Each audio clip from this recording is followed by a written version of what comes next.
గజ్జె ఘల్లుమంటుంటే 4వ భాగం. 3వ భాగంలో రాగిణి మద్రాసు వెళ్ళి ఇక తిరిగి రాదు.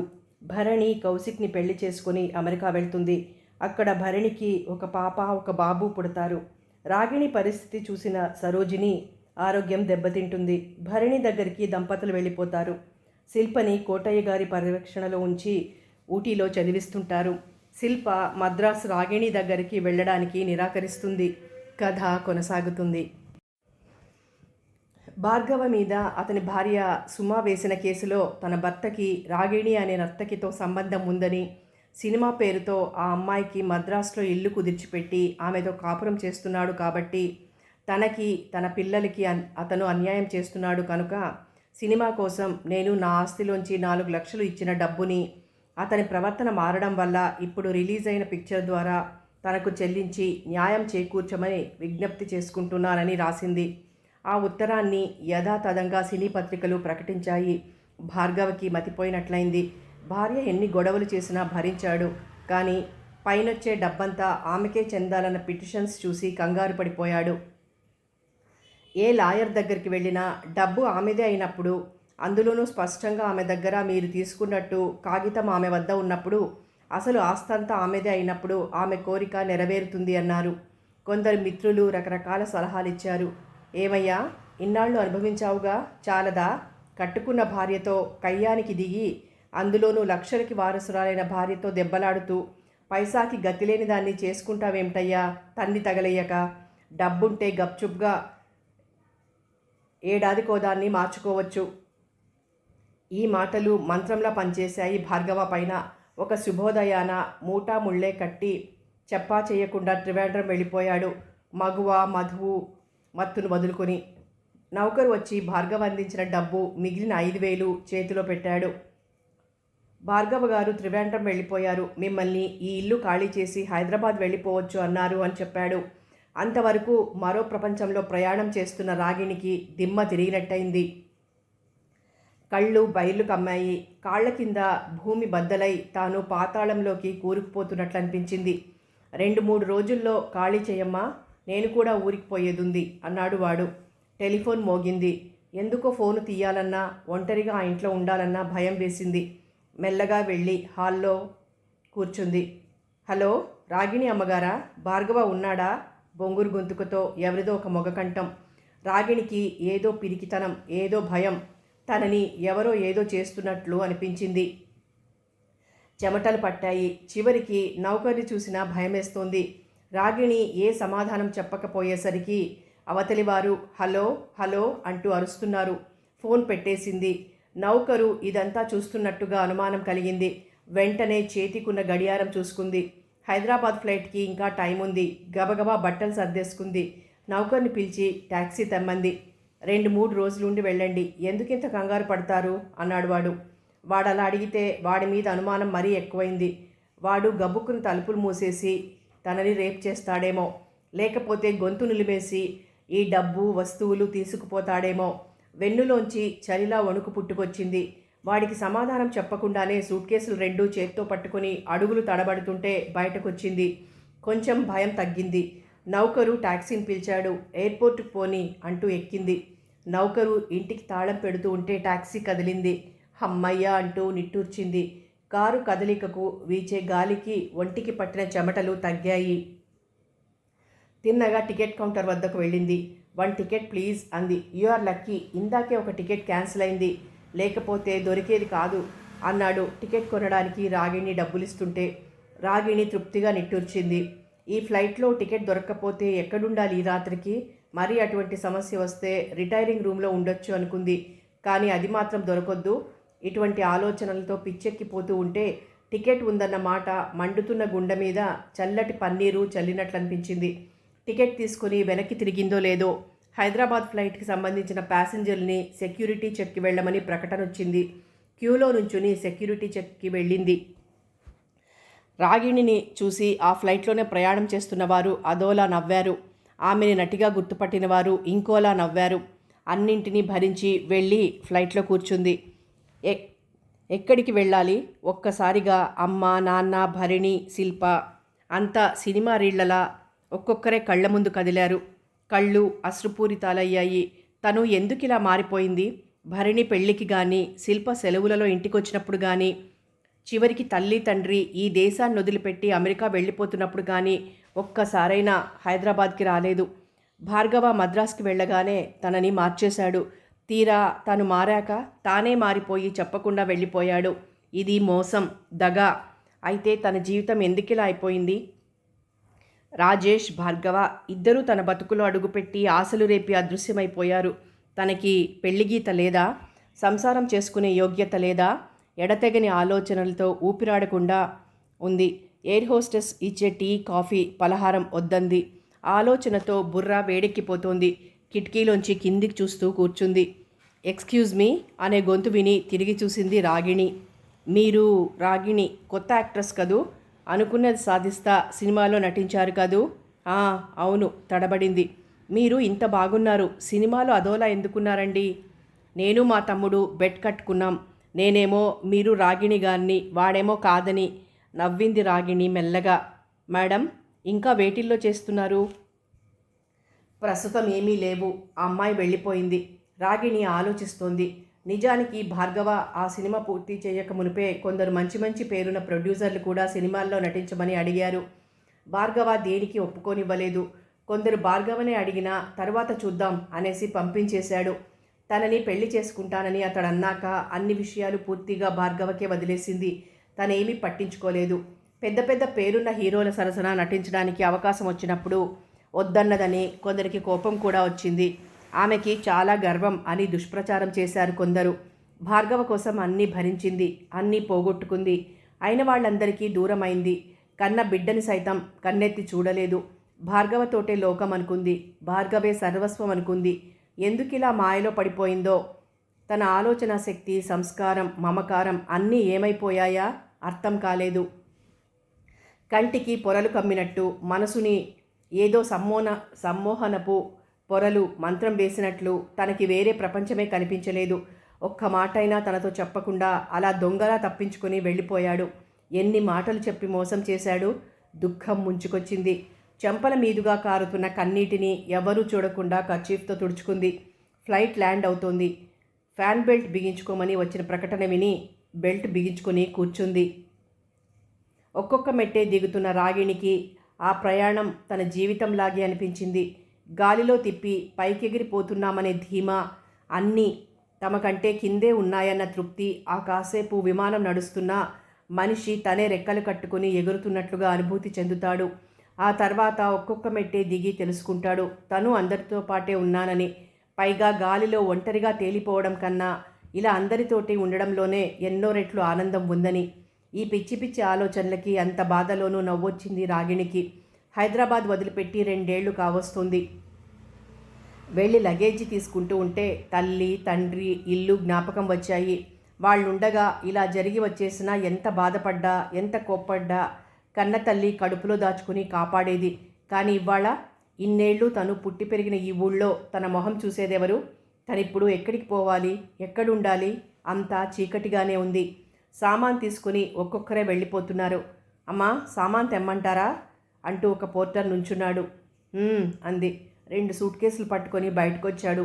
మోటార్ వచ్చిందమ్మా అన్నాడు. వాడి లెక్క ప్రకారం ఫ్లైట్లోంచి దిగిన ప్రతివారికి మోటార్ వచ్చి తీరాలి. లేదు, ఆటోలో పెట్టు. వాడికి డబ్బిచ్చేసి ఆటోలో కూర్చుంది. ఎక్కడికి పోవాలి? ఆటో వాడు అడిగాడు. అవును, ఎక్కడికి పోవాలి? ఇక్కడెవరున్నారు తనకి? ఒక్క నిమిషం తటపటాయించి మారేడుపల్లికి పోని అంది. కోటయ్య గారింటికి. అమ్మా నాన్నలతో పాటు కోటయ్య గారు మద్రాసు వచ్చినప్పుడు తనని చూశారు. తాగిన నిషాలో ఆ రోజు తనేం మాట్లాడిందో తనకి గుర్తులేదు.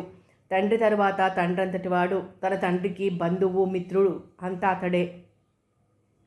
ఆలోచనలతో బుర్ర వేడెక్కిపోతోంది. కళ్ళు తిరుగుతున్నట్టున్నాయి.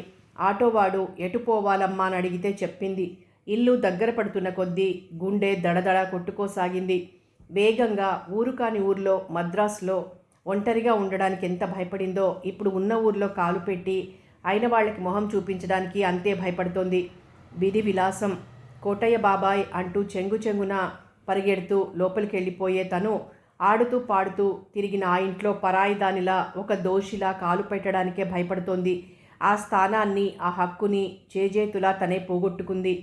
ఆటో ఇంటి ముందు ఆగింది. ఆటో వాడికి డబ్బులిచ్చి పంపించేసింది.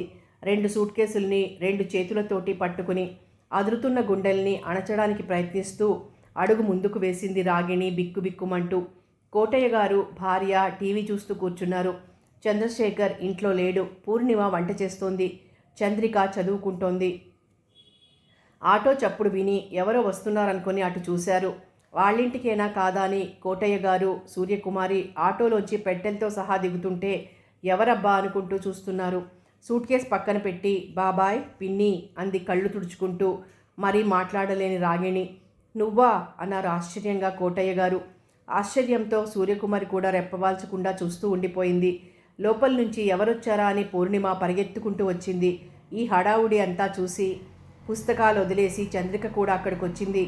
అందరూ తనకేసి అలా చూస్తూ ఉంటే వారి చూపులు గుచ్చుకుంటున్నట్టుగా బాధపడింది. రాగిణి బోన్లో నుంచున్న ముద్దాయిలా బాధపడుతూ భోరుమని ఏడ్చేసింది. 2 నిమిషాలు పోయాక తేరుకొని సూర్య, అమ్మాయిని లోపలికి తీసుకెళ్ళు అన్నారు. అంతదాకా ఏం చెయ్యాలో కూడా బోధపడకుండా కొయ్యబారిపోయి స్థాణువులా రాగిణి కేసి చూస్తున్న సూర్యకుమారి రాగిణి భుజాల మీద చెయ్యి వేసి రా లోపలికి పోదాం అని గెస్ట్ రూమ్లోకి దారితీసింది. అమ్మాయి పూర్ణిమ, రాముల్ని పిలిచి సూట్ కేసులు లోపల పెట్టించు. ఏదో గొడవ జరిగి ఉంటుంది. పెట్టే బేడాతో సహా వచ్చేసింది. కాస్త చూసుకోండి. ఇప్పుడు మనము కాదంటే ఎక్కడికి పోతుంది? నింపాదిగా అడుగుదాం ఏం జరిగిందో అన్నారు. కోటయ్య గారి మాట ఆ ఇంట్లో అందరికీ ఆర్డర్తో సమానం. ఎవ్వరూ అతని మాట కాదనరు, జవదాటరు. పూర్ణిమ రాములు చేత పెట్టెలు లోపల పెట్టించింది. కోటయ్య గారు భార్యను కూడా పిలిచి పూర్ణిమతో చెప్పిన మాటలే చెప్పారు. కాఫీ తాగుతావా కొంచెం అంటూ కాఫీ కప్పు అందించింది పూర్ణిమ. ఇప్పుడొద్దుదినా అంది రాగిణి. కళ్ళు ఎర్రగా ఉబ్బి ఉన్నాయి. బాగా ఏడ్చి మొహం ఉబ్బి ఉన్నట్టు తెలుస్తూనే ఉంది మొహం చూడగానే. పోనీ స్నానం చేసిరా అంది సూర్యకుమారి. సరేనంటూ బట్టలు తీసుకుని స్నానానికి వెళ్ళింది రాగిణి. ఈ మాత్రం ఆదరణ దొరుకుతుందని ఆశించని రాగిణికి ప్రాణం లేచొచ్చినట్టయింది. జరిగినదంతా చెప్పి కోటయ్య గారి కాళ్ళ మీద పడి క్షమాపణ కోరుకోవాలనుకుంది. కానీ ఆ పూట ఆ అవకాశం కలిగించలేదు కోటయ్య గారు.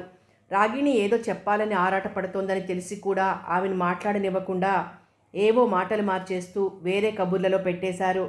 రాగిణి భోంచెయ్యనంది. ఆ పూట ఆకలిగా లేదని. సూర్యకుమారి, పూర్ణిమ కొద్దిగా తినమని బతిమలాడారు. వాళ్ల చేత అలా బతిమలాడించుకోవడం మరీ సిగ్గనిపించి అందరితో పాటు కంచం దగ్గర కూర్చుని 4 మెతుకులు గతికింది. బాబాయ్, నా కథ వినరు. నన్ను చూడగానే మీరంతా అసహించుకుంటారనుకున్నాను.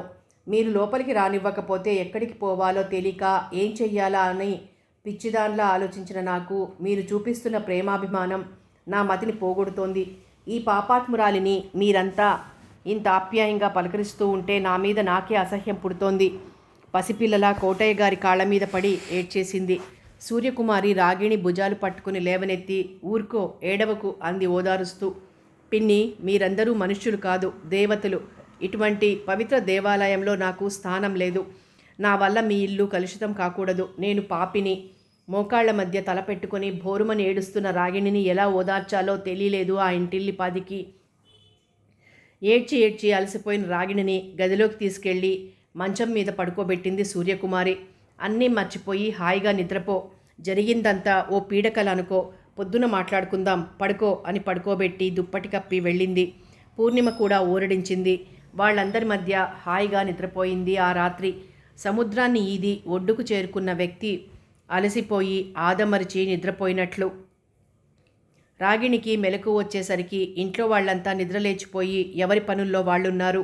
సూర్యకుమారి, పూర్ణిమ కలిసి వంట చేస్తున్నారు. చంద్రిక, కోటయ్య గారు కబుర్లు చెప్పుకుంటూ పూల చెట్ల దగ్గర పూలు కోస్తున్నారు. చంద్రిక వేసే ప్రశ్నలకి నవ్వుతూ సమాధానాలు చెప్తున్నారు కోటయ్య గారు. చంద్రశేఖర్ డ్రాయింగ్ రూమ్లో కూర్చుని పేపర్ చదువుకుంటున్నారు. చంద్రికని, కోటయ్య గారిని చూస్తూ ఉంటే శిల్ప, రామానుజం గారు గుర్తొచ్చారు. శిల్ప ఎలా ఉందో తెగ మాట్లాడేస్తోంది. దాంతో ఎవ్వరూ మాట్లాడలేకపోతున్నాం అని రాసింది అమ్మ ఒక ఉత్తరంలో. ఆ ఉత్తరం చూసి ఎంతో సంతోషించిన తను హైదరాబాద్ రావాలనుకుంది. సరిగ్గా అప్పుడే భార్గవ కాశ్మీర్ షూటింగ్ పెట్టాడు. కాశ్మీర్లోనే తనని పెళ్లి చేసుకుంటానని వాగ్దానం కూడా చేశాడు. ఆ సుందర నగరంలో, ఆ చల్లని ప్రదేశంలో స్వర్గంలో ఉన్నట్టుగానే అనిపించిన ఆ మంచు కొండల మధ్య పడవల్లో ప్రయాణం చేస్తూ పడవల్లో ఉండడం వేరే లోకంలో ఉన్నట్టుగా అనిపించింది. భార్గవ, తను రతి మన్మధుల్లా ఒకరి కౌగిట్లో ఒకరు కరిగిపోయారు. ఎంతసేపైంది లేచి? పళ్ళు తోముకో, కాఫీ తాగుదువు గాని అంటూ సూర్యకుమారి వచ్చింది రాగిణిని చూసి. పళ్ళు తోముకొని రాగానే కాఫీ గ్లాస్ అందించింది పూర్ణిమ. కాఫీ తాగేసి గ్లాస్ కడగడానికని పెరట్లో కోటయ్య గారి దగ్గరికి వెళ్ళింది రాగిణి. ఏమ్మా, బాగా నిద్రపోయావా రాత్రి? బాగా నిద్రపోయాను బాబాయ్. రాగిణి రాగానే చంద్రిక లోపలికి వెళ్ళిపోయింది. ఏయ్ చంద్రిక, ఇంతసేపు తాతయ్యతో కబుర్లు చెప్తూ ఇక్కడున్నదానివి నేను రాగానే వెళ్ళిపోతావేం? చంద్రిక చేయి పట్టుకొని ఆపి అడిగింది రాగిణి. నేను హోంవర్క్ చేసుకోవాలి. తాతగారితో కొంచెం సేపు మాట్లాడిపోదామని వచ్చాను. మరి మాట్లాడేశావా? ఓ, ఏం చదువుతున్నావు? 3rd standard. రాగిణికి చంద్రికను చూస్తున్న కొద్దీ శిల్ప గుర్తుకొస్తోంది. శిల్ప కూడా 3rd క్లాస్. శిల్ప ఈ సంవత్సరం సెలవులన్నీ వీళ్ళింట్లోనే గడిపిందట. చంద్రిక, శిల్ప ఆడుకునేవారేమో, ఏవేవో అడగాలని ఉంది. ఎవరిని అడగాలో, ఎక్కడి నుంచి మొదలెట్టాలో తెలియక అలా ఉండిపోయింది ఆలోచిస్తూ. ఆంటీ, నేను చదువుకోవాలి అంది. అలా చెయ్యి పట్టుకుని వదలకుండా ఆలోచిస్తూ కూర్చున్న రాగిణిని చూసి చంద్రిక. అప్పటికి గాని రాగిణికి అర్థం కాలేదు తను చంద్రిక చెయ్యి పట్టుకుని ఆలోచిస్తున్న సంగతి. ఓ సారీ, వెళ్ళి చదువుకో అంటూ చెయ్యి వదిలేసింది రాగిణి. చంద్రిక వెళ్ళిపోయింది. కొందరిలో అవతలి వారిని పరిశీలించే శక్తి ఎంత ఉంటుందంటే, దుఃఖం గుండెని పిసికేస్తుంటే వారి మొహం చూసి వారేం ఆలోచిస్తున్నారో చెప్పేస్తారు. చంద్రికని చూస్తూ ఉంటే రాగిణికి శిల్ప గుర్తుకొస్తోందని తెలుసుకున్నారు కోటయ్య గారు. అందుకే శిల్ప గురించి చెప్పటం మొదలుపెట్టారు. శిల్ప అలా మూగదానిలా ఉండేదా? ఇప్పుడు ఎన్ని మాటలు మాట్లాడుతుందనుకున్నావు? పెద్ద ఆరిందాలా కబుర్లు చెప్తుంది అన్నారు పెరట్లోని పారిజాతం చెట్టు కింద వేసుకున్న కుర్చీలో కూర్చుంటూ. అక్కడే ఉన్న మరో కుర్చీలో కూర్చుంటూ, నిజమా బాబాయ్, అన్ని మాటలు మాట్లాడుతోందా? బాగా చదువుకుంటోందా అడిగింది రాగిణి. శిల్ప క్లాస్లో ఫస్ట్ వచ్చింది. అందరితోటి ఎంత కలిసిమెలిసిందో. దాని మాటలు, ప్రవర్తన చూస్తూ ఉంటే దాని వయస్సుకి మించిన దానిగా అనిపిస్తాయి అన్నారు కోటయ్య గారు. సూర్యకుమారి కూడా వంటింట్లో పని పూర్తి చేసుకొని వచ్చి రాగిణి పక్కనే మరో కుర్చీలో కూర్చుంది. పారిజాతం చెట్టుకి దగ్గరగా ఉన్న చిన్న లాన్లో 5-6 కుర్చీలు వేసి ఉంచుతారు. ఎంత హాయిగా ఉంటుందో చెప్పలేమో. బాబాయ్, శిల్ప అమ్మతో నాన్నతో బాగా మాట్లాడేదా? గ్రాండ్పా, గ్రాండ్మా అంటూ ఒక్క నిమిషం వదిలిపెట్టేది కాదు అన్నారు. రాగిణి ఆశ్చర్యపోతూ, బాబాయ్, శిల్ప నాన్నని అమ్మని, అమ్మా నాన్న అని పిలిచేది. గ్రాండ్పా, గ్రాండ్మా అని ఎవరు చెప్పారు? జరిగిన కథంతా పూసగుచ్చినట్టు చెప్పారు కోటయ్య గారు. సూర్యకుమారి రాగిణి చీర కొంగు తడిసి ముద్దయింది కన్నీళ్లతో. పిన్ని, నేనెంత నిర్భాగ్యురాలిని అంటూ వెక్కి వెక్కి ఏడ్చింది రాగిణి. శిల్ప ఊటీ నుంచి రాసిన ఉత్తరాన్ని చూపించారు కోటయ్య గారు. ప్రతి ఉత్తరంలోనూ గ్రాండ్పా, గ్రాండ్మా, భరణి పిన్ని, కాశ్యప్ చిన్నన్న, దీను, దివ్యల గురించి సగం ఉత్తరం. మిగతాది తను, అవినాష్ ఎలా చదువుకుంటున్నారో, స్కూలు పరీక్షల గురించి మిగిలిన ఉత్తరం. కోటయ్య తాత, సూర్య అమ్మమ్మ, పూర్ణిమ ఆంటీ, అంకుల్, చంద్రకళ గురించి ఎక్కడా రాగిణి అక్క అన్న మాట కానీ, మమ్మీ అన్న మాట కానీ లేదు. రాగిణి మనసు చివుక్కుమన్నా తాను జీవితంలో ఎంత విలువైనది పోగొట్టుకుందో తెలుసుకుంది. పూర్ణిమ చంద్రికని స్కూల్కి తయారు చేసి పంపిస్తుంటే ఆ తల్లి బిడ్డల ఆనందం చూసి తను సిగ్గుపడిపోయింది. బాబాయ్, శిల్పని ఒకసారి చూసిరానా అంది రాగిణి. అలాగేనమ్మా, ముందు ఒక ఉత్తరం రాయి అన్నారు. అలాగే అమ్మా నాన్నలకి, భరణికి కూడా ఉత్తరాలు రాయి అని చెబుతూ, రాగిణి, ఇప్పుడు చెప్పు నీ కథేమిటో, దాన్ని బట్టి ఉత్తరాలు ఎలా రాయాలో చెప్తాను అన్నారు కోటయ్య గారు. హైదరాబాద్ వదిలి వెళ్ళినప్పటి నుంచి నిన్న రాత్రి మళ్ళీ హైదరాబాద్కి తిరిగి వచ్చేదాకా ఏమేం జరిగిందో అంతా వివరంగా చెప్పింది రాగిణి. కోటయ్య గారు బాధగా నిట్టూర్చారు. రాగిణి, రాముది చాలా సున్నితమైన మనస్సు. నీ ప్రవర్తన, నువ్వు సినిమాల్లో చేరడం ఆయనకేమాత్రం ఇష్టం లేదు. కన్న కడుపు మమకారాన్ని చంపుకోలేక ఈరోజు పైకి కాదంటున్నా సరోజిని కోసం వచ్చినట్టు తాను వచ్చారు. కానీ ఆ నిషాలో నిన్ను, భార్గవని చూశాక ఆయన గుండె పగిలిపోయింది. ఎలా వచ్చి హైదరాబాద్లో పడ్డారో తెలీదు అన్నారు. రాగిణి తల బాదుకుంది. చేతుల్లో తల పెట్టుకొని, నాలాంటి కూతురు ఈ ప్రపంచంలో ఎవ్వరికీ ఉండకూడదు. కాశ్యప్, భరణి వాళ్ళు ఆదుకున్నారు, కానీ లేకపోతే వీరి గతి ఏమై ఉండేది అంటూ పసిపిల్లలా ఏడ్చింది. ఈలోగా సూర్యకుమారి లోపలికెళ్ళి భరణి, కాశ్యప్ పెళ్లి ఫోటోలు తీసుకొచ్చి రాగిణి ముందర వేసింది. ఒక్కొక్క ఫోటోని ఎంతో పరిశీలనగా, తదేకంగా చూస్తూ ఏదో తృప్తి పొందింది రాగిణి. ఆ ఫోటోలన్నీ అలా చూస్తూ ఉంటే ఏదో తన్మయత్వం మండుతున్న గుండెలకి ఉపశమనం కలిగించింది. రండి, స్నానాలు చేసి టిఫిన్ చేద్దురుగాని అని పూర్ణిమ పిలవగానే ఫోటోలన్నీ పెట్టేసి ఒక్కొక్కళ్ళే లేచారు. స్నానాలు టిఫిన్లు అన్నీ అయ్యాక రాగిణి ఉత్తరాలు రాసే కార్యక్రమంలో మునిగిపోయింది. ఇరుగు పొరుగు వారు, ఇంటికొచ్చిన వారు రాగిణిని వింతగా చూస్తున్నారు. ఇంతకు ముందెప్పుడూ చూడనట్టు కొందరు గుసగుసలతో చెవులు కొరుక్కున్నారు. రాగిణి బాధపడినా ఇవన్నీ తప్పవని తనను తాను ఊరడించుకుంది. శిల్పకి, తల్లి తండ్రికి, భరణికి, కాశ్యప్కి పెద్ద పెద్ద ఉత్తరాలు రాసింది. మనసులో ఉన్నదంతా అక్షరాలలో పెట్టేసరికి గుండెలోని భారం కొంత తగ్గినట్లు అనిపించింది. భోంచేసి నిద్రపోయింది రాగిణి. కోటయ్య బాబాయ్ గారి కుటుంబం తనని ఇంత బాగా ఆదరించి ఓదారుస్తుందని కలలో కూడా ఊహించలేదామె. ఆ ఆదరణ దొరకకపోతే నీడలేని ఆడది ఆత్మాహుతి చేసుకుని ఉండేది. అటువంటి పరిస్థితి నుంచి తప్పించి తనకి ధైర్యాన్నిచ్చి రక్షణ ఇచ్చిన వారి కుటుంబాన్ని చల్లగా చూడమని ప్రార్థించింది. రోజు పోస్ట్ కోసం ఎదురు చూస్తోంది రాగిణి. 15 రోజులు దాటినా రాగిణికి ఎక్కడి నుంచి ఉత్తరమైనా రాలేదు. బాబాయ్, ఇలా రోజుల తరబడి మీ ఇంట్లో ఉంటూ మిమ్మల్ని ఇబ్బంది పెట్టడం నాకేమీ బాగాలేదు అంది ఒక రోజున రాగిణి. రాగిణి, నీ వల్ల మాకేం ఇబ్బంది లేదు. మేం తిన్నదేదో కలిగిన దాంట్లో నువ్వు తింటున్నావు. అమ్మ నాన్న ఇక్కడ లేరు కాబట్టి కాస్త ఇబ్బందులు తొలగేదాకా మా ఇంట్లో ఉంటున్నావు. దీనిలో నువ్వు మొహమాట పడ్డానికి ఏమీ లేదు అన్నారు కోటయ్య గారు. చిన్నప్పటి నుంచి బాబాయ్ బాబాయ్ అంటూ ఒక్క నిమిషం వదిలిపెట్టేదానివి కావు. శేఖర్ తప్ప ఆడపిల్లలు లేని మేము నిన్ను తీసుకొచ్చి వారం 10 రోజులు ఉంచుకొని పంపించేవాళ్ళం. భరణి అమ్మని నాన్నని వదిలొచ్చి ఉండేది కాదు అంటూ ఆప్యాయంగా చిన్నప్పటి కబుర్లన్నీ సూర్యకుమారి, కోటయ్య గారు చెప్తూ ఉంటే మధ్యలో జరిగినవన్నీ ఒక పీడకలలా మర్చిపోయి ఆసక్తిగా వినేది రాగిణి. చంద్రిక బడి నుంచి రాగానే దాంతో కబుర్లు చెప్తూ కథలు చెప్తూ హోంవర్క్ అంతా తానే దగ్గరుండి చేయించేది. చంద్రికకి చదువు చెప్పే డ్యూటీ పూర్ణిమకి తప్పిపోయింది. రాగిణికి కాలక్షేపంగా ఉంది. మద్రాసు నుంచి వచ్చాక ఈరోజు తీరిగ్గా కూర్చుని పెట్టెలు తెరిచింది రాగిణి. శిల్ప ఉత్సాహమంతా నీరు కారిపోయింది. కళ్ళు కన్నీటి తెరలతో మసకమసగ్గా కనబడ్డాయి. డియర్ కోటయ్య తాతయ్య ముత్యాల్లా రాసిన అక్షరాల్ని అలా ఎంతసేపు చూసిందో. ఆ ఉత్తరాలు చదువు అని కోటయ్య గారు మందలించే వరకు ఈ లోకంలో లేదు రాగిణి. శిల్ప చుట్టూ తీగల అల్లుకుపోయిన ఆలోచనల్లోంచి తేరుకొని ముందు తల్లి ఉత్తరాన్ని తీసి చించింది వణుకుతున్న చేతులతో. రాగిణి, నీకు ఈ జన్మలో మళ్ళీ ఉత్తరం రాయాల్సి వస్తుందని అనుకోలేదు. మద్రాసులో నిన్ను తాగి తందనాలాడుతుండగా చూసిన మాకు కడుపు నిండిపోయింది. ఆ క్షణంలో అక్కడే ప్రాణాలు పోకుండా ఎలాగో బతికి బయటపడ్డాం.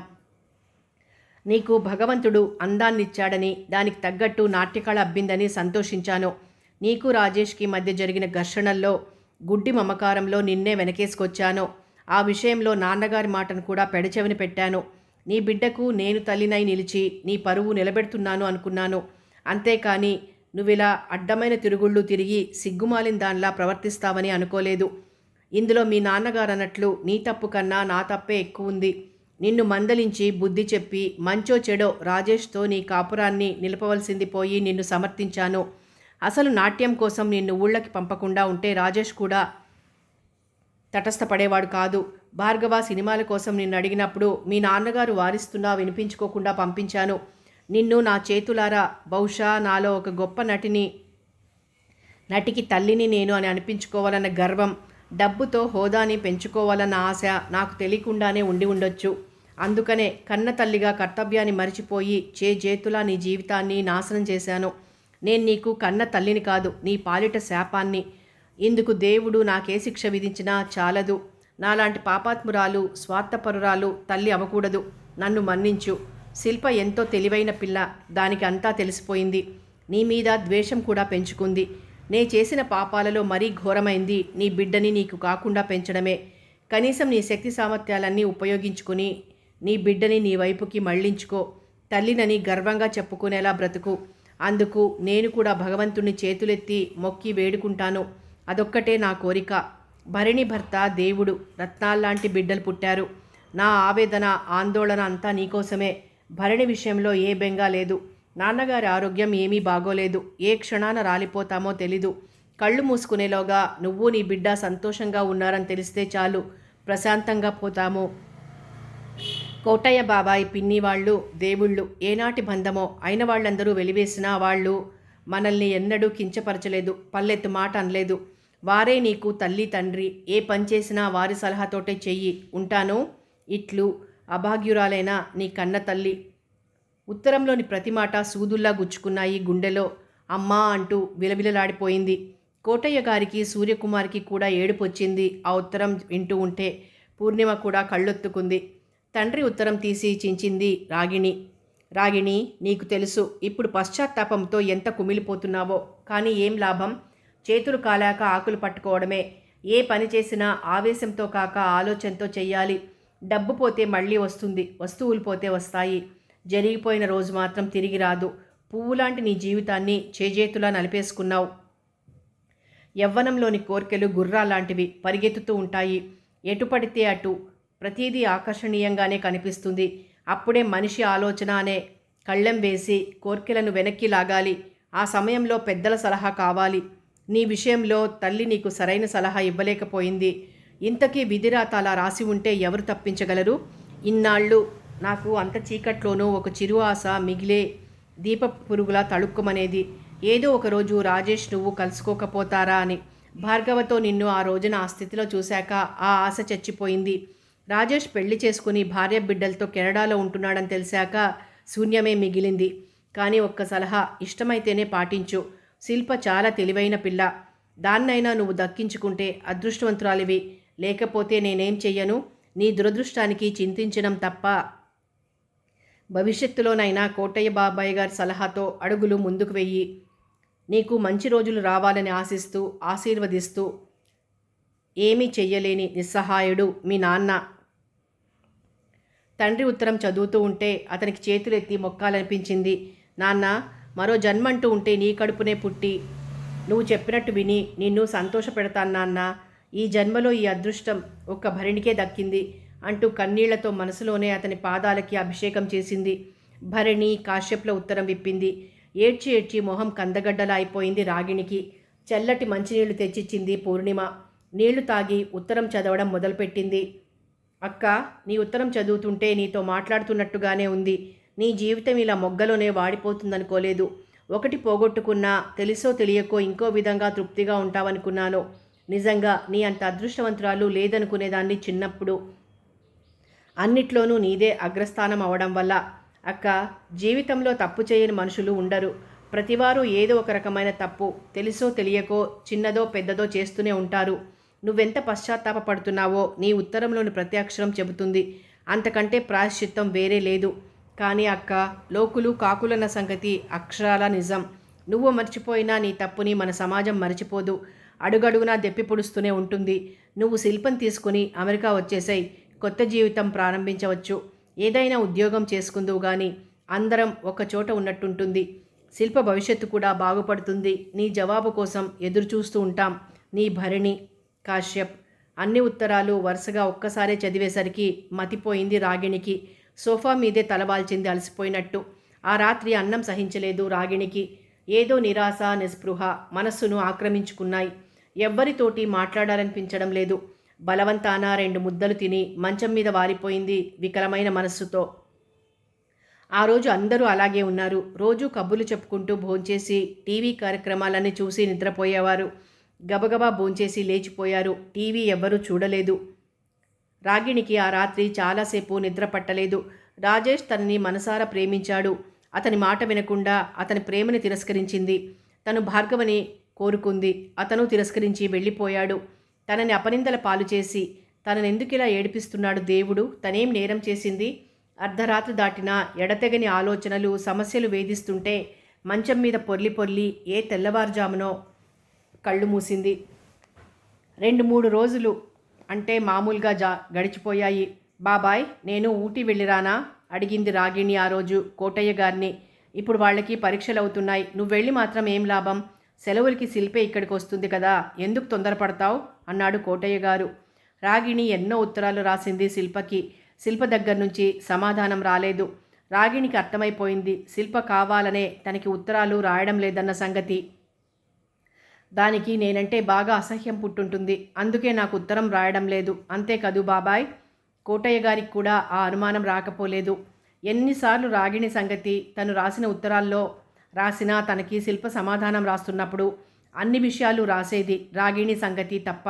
దాన్ని బట్టి రాగిణి సంగతి రాయడం కూడా అమ్మాయికి ఇష్టం లేదని తేలిపోయింది. ఆ మాటే రాగిణితో అన్నాడు. బాబాయ్, నేనొక్కసారి వెళ్ళొస్తాను, ఏమంటుందో చూద్దాం. రాగిణి, నువ్వు పదే పదే వెళ్తానంటూ ఉంటే నేను వద్దనడానికి కారణం నీకు అర్థమయ్యే ఉంటుంది. తీరా నువ్వు వెళ్ళాక శిల్ప నీతో కఠినంగా మాట్లాడితే నువ్వు తట్టుకోలేవని నా అనుమానం. ఆ అవమానాన్ని నువ్వు భరించలేవు. అందుకని నిన్ను వెళ్ళొద్దని ఆపు చేస్తున్నాను అన్నారాయన. పర్వాలేదు బాబాయ్, ఏం జరుగుతుందోనని పరిస్థితులకు భయపడి తప్పించుకుని తిరగడం కంటే పరిస్థితుల్ని ఎదుర్కొని ధైర్యంగా ముందుకు సాగడమే మేలు అంది రాగిణి. నీకు ఆ ధైర్యం ఉంటే తప్పకుండా వెళ్ళు. ఒకసారి శిల్పతో మాట్లాడేశాక నీ భవిష్యత్తుని కూడా నాకింకా ఏం భవిష్యత్తు మిగిలింది బాబాయ్. మొండిదాన్ని కాబట్టి బ్రతికున్నాను. మరో ఆడదైతే ఆత్మహత్య చేసుకుని ఉండేది. కళ్ళు తుడుచుకుంది కన్నీరు కనిపించకుండా. రాగిణి, ఆత్మహత్య చేసుకోవడం గొప్ప కాదమ్మా, పిరికితనం. చనిపోవడానికి ఒక్క నిమిషం చాలు. ఎవరైనా చేయొచ్చు ఆ పని తెగిస్తే. కానీ ఒక్క మనిషిని బ్రతికించమను, ఎవ్వరికైనా. చూద్దాం. చావడం గొప్ప విషయం అనుకుంటే పొరపాటు.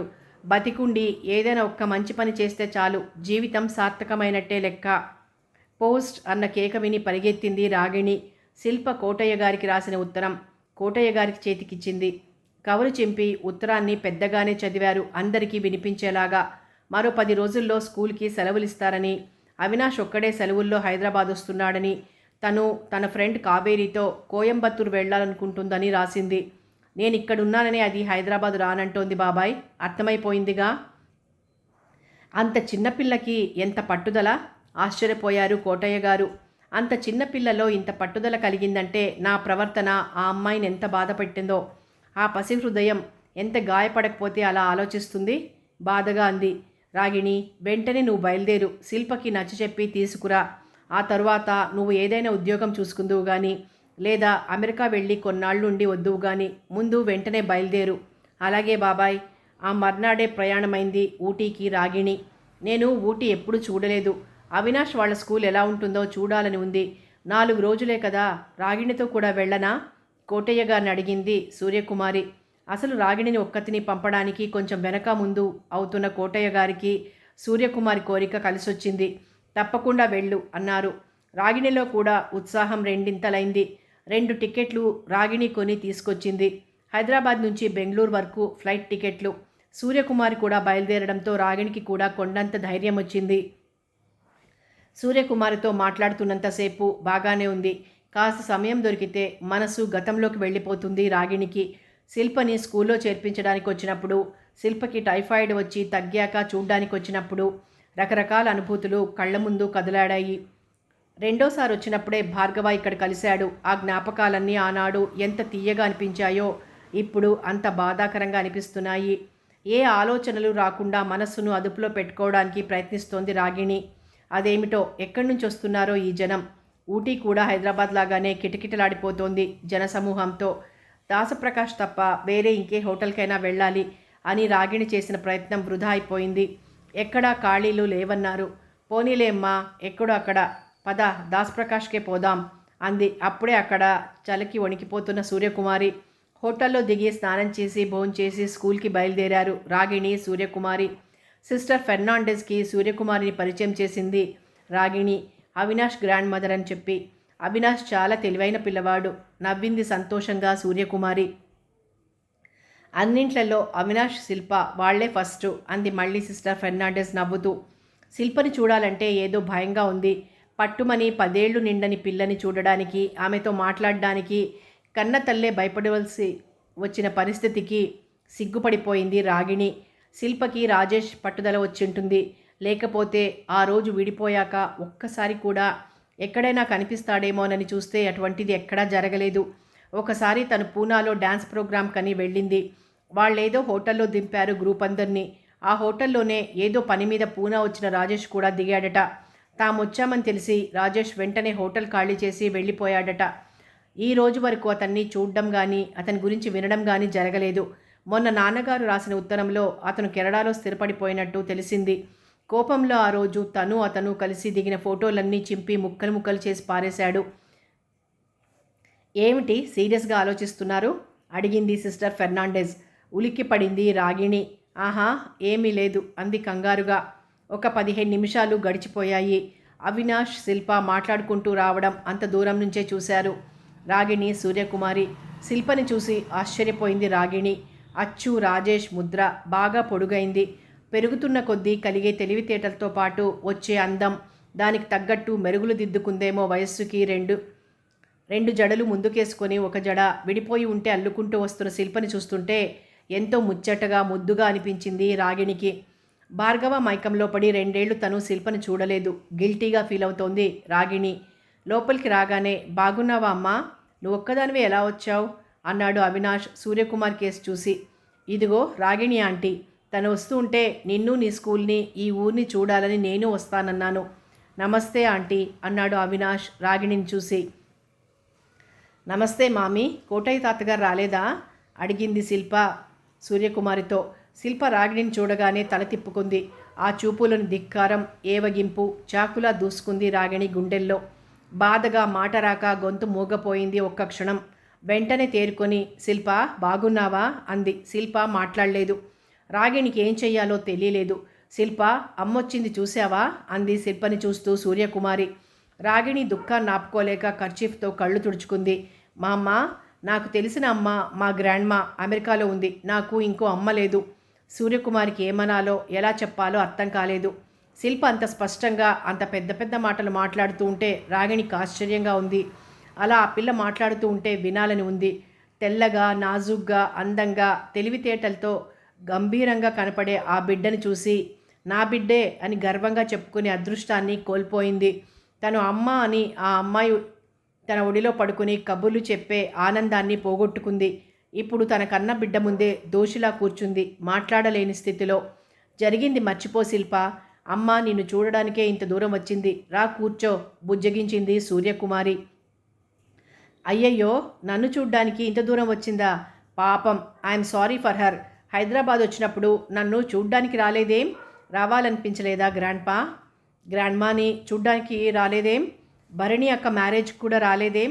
నాకు మమ్మీ లేదు, నన్నెవ్వరూ చూడక్కర్లేదు మా అమ్మ, నేను రూమ్కి వెళ్ళిపోతాను అంటూ 2 అడుగులు ముందుకు వేసింది. రాగిణి ఏడుపుని ఆపుకోలేకపోయింది. వెక్కి వెక్కి చేతుల్లో మొహాన్ని దాచుకుని ఏడ్చింది.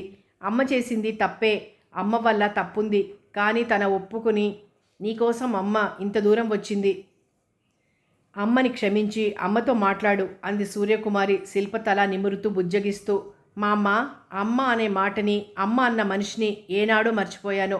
నేను అమ్మతో మాట్లాడలేను, ఆమె అంటే నాకు అసహ్యం ఖచ్చితంగా చెప్పేసింది. ఆ చివరి మాటలు రాగిణిని పిచ్చిదాన్ని చేశాయి. ఏం చెప్పాలో ఎలా చెప్పాలో అర్థం కాలేదు ఆమెకి. ఆమె అంటే నాకు అసహ్యం, అసహ్యం, అసహ్యం. అవే మాటలు గుండెని సూదుల్లా పొడుస్తున్నాయి. రాగిణి అచేతనంగా కూర్చుండిపోయింది. దూరం నుంచి ఇదంతా చూస్తూ కాసేపు ఏమీ పట్టించుకోనట్టుగా ఊరుకుంది సిస్టర్ ఫెర్నాండెజ్. కానీ శిల్ప ధోరణి, రాగిణి ఏడవడం చూసి ఇక లాభం లేదనుకుని తన సీట్లోంచి లేచొచ్చింది. నుంచునే ఉన్న శిల్పని అవినాష్ని కూర్చోమంది. శిల్ప దగ్గరికి వచ్చి రాగిణి పక్కన కూర్చోమంది. శిల్పకి అక్కడ కూర్చోవడం ఇష్టం లేనట్టుగా నుంచునే ఉంది.